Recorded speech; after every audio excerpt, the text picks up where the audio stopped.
Okay, Skyrim, I'm at the Hunter's Lookout, just south of Dawnstar. We're going to do a short clip with my Argonian.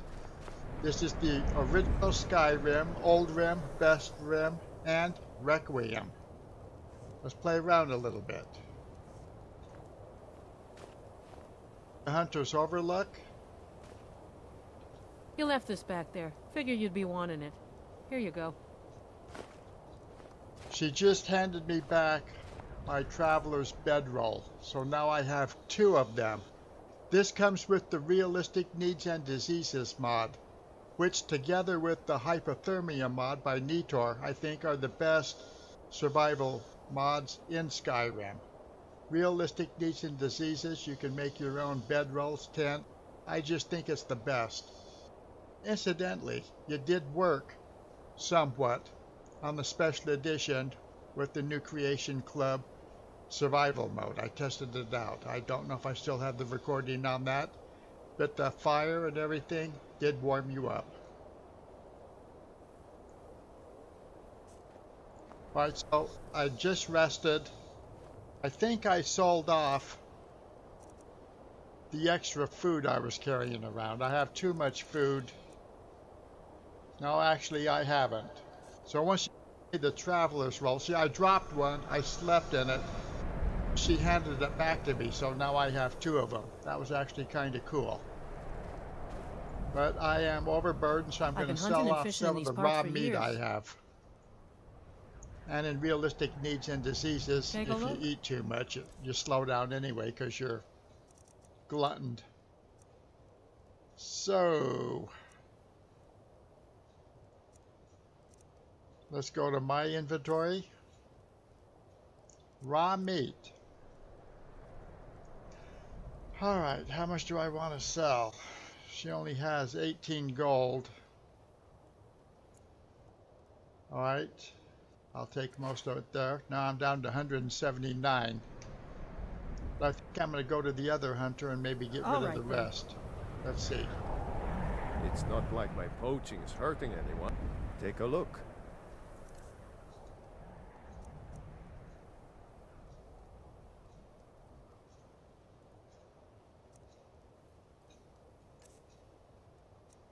Let's see.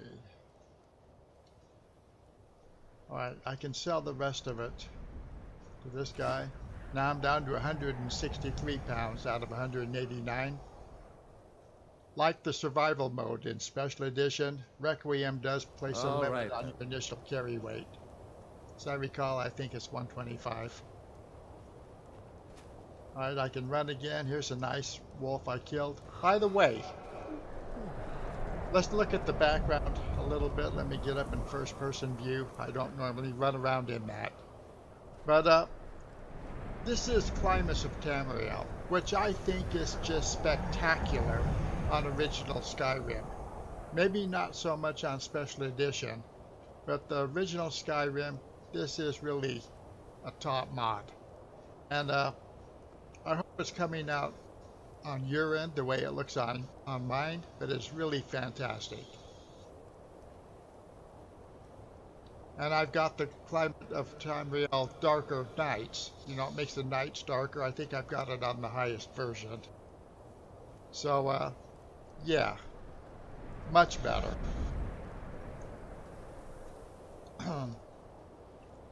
So we're just south of Dawnstar. What I've been doing is making a little bit of circle, mostly testing. You know, the recording, the video. So we left, excuse me, Whiterun. We went past Silent Moon's camp, which I'd originally cleaned out earlier on. We went over the pass toward the Labyrinthian, except for I bypassed that. I think we're going to head over to Hall of the Vigilant. Now, it is not yet destroyed, at least I don't believe so. It gets destroyed before the Dawnguard DLC kicks in. It's attacked by vampires apparently. But right now, it should still be existing and populated. So here is the giant camp. I'm using iHUD, so if you can see my heads-up display up there, there's really nothing up there. I'm a little bit disoriented as to where it is. Let's say I'm going to run around the giant camp here. Not taking the road necessarily. I don't necessarily want to engage spiders. In fact, I really don't want to really engage anything right now. I just want to get to the Hall of the Vigilant, then maybe go past Fort Dunstead, maybe engaging, maybe just bypassing that also. I think what I want to do now is at level 9 is maybe go back into Bleak Falls Barrow and see if I can actually progress into that on Requiem. It wasn't much of a chance of doing that the first time I entered. Where is the Hall of the Vigilant? I'm tempted to bring up my iHUD just to see if I can see some kind of a marker. I don't think we're heading the right way there. Just at night, the sky, the borealises, they look awesome.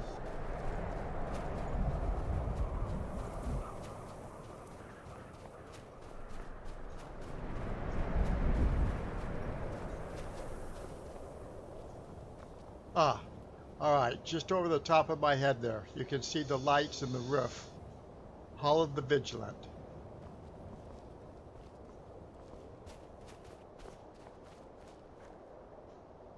Let's see. I don't think that's the way.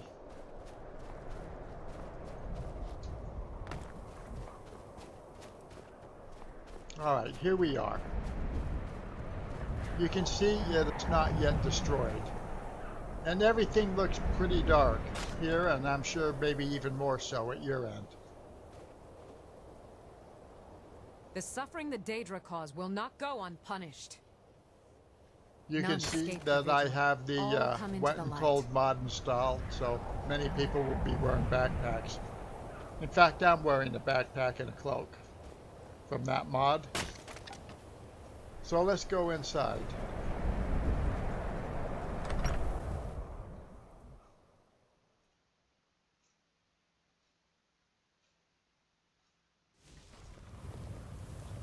The mercy of Stendar does not extend to Daedra worshippers.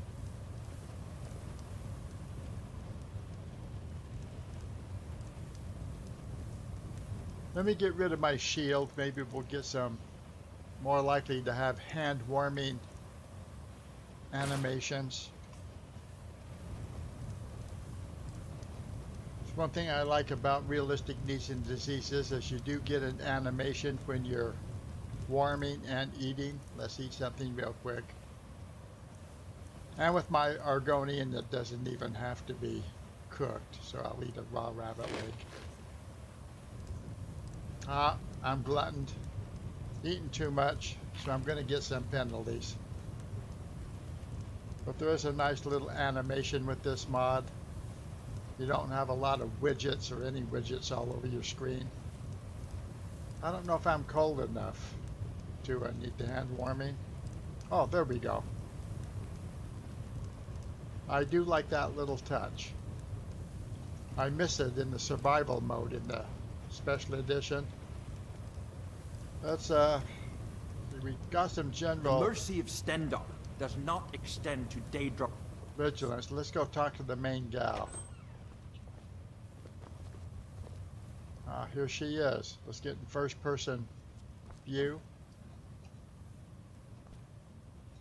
I am the keeper of the vigil here in Skyrim. We bring Stendar's mercy to the innocent. Now look at her and his armor. This is justice a to the Daedra. perk from the Requiem mod. Walk always in the light, or we will drag you to it. Yeah, I've never really been much into magic, but I've usually played in Nord. Argonian, let's try a little bit. I'll gladly share my knowledge with you. All right. We'll train twice in restoration magic. Might need it. Stendar be with you. But look at her outfit. courtesy of the Requiem mod.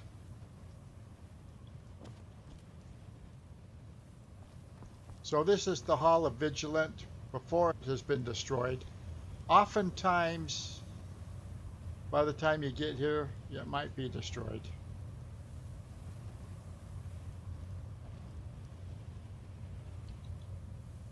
Come on, let's see if I'm going to be able to worship at that shrine. Alright, there it is.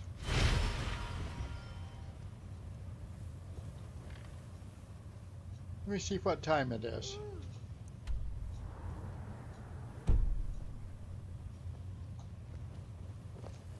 Walk always in the...